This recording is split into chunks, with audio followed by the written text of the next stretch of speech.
Chapter 7 and Chapter 13 bankruptcy are two different ways for individuals to handle overwhelming debt, but they work very differently.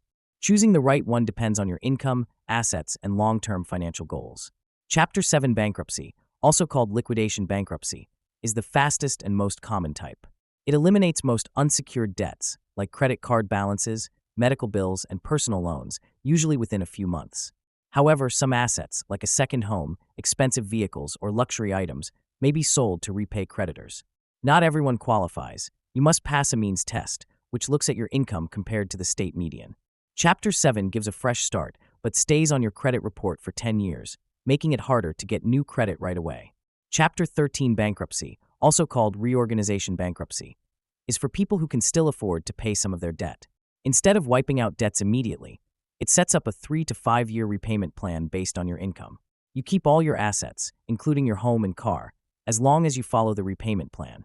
Chapter 13 is best for those who have a steady income but need help catching up on debts, like mortgage payments. It stays on your credit report for 7 years, which is shorter than Chapter 7. Now, let's compare them side by side. Debt elimination versus repayment is the biggest difference. Chapter 7 wipes out most debts completely, while Chapter 13 requires you to pay back some or all of your debts over time. If you need a fresh start and don't have many assets to protect, Chapter 7 is better. But if you have income and want to keep your home or car, Chapter 13 is the better choice. Eligibility also matters. Chapter 7 has an income limit. If you make too much, you won't qualify. Chapter 13 has no income limit, but you must have enough steady income to afford monthly payments. If your income is too high for Chapter 7, Chapter 13 may be the only option. Impact on assets is another key factor.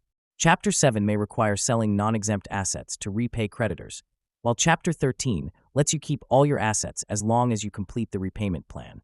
If protecting property is your main goal, Chapter 13 is better. Credit impact and recovery also differ.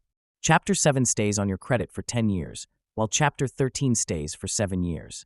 Chapter 13 may look slightly better to future lenders since it shows you made an effort to repay debts. If faster credit recovery is important, Chapter 13 is the better choice. So which one is the better option? If you have low income, need fast debt relief, and don't have many assets, Chapter 7 is the best option. But if you have a steady income, want to keep your home or car, and can afford a repayment plan, Chapter 13 is the smarter choice. The best option depends on your financial situation and long-term goals.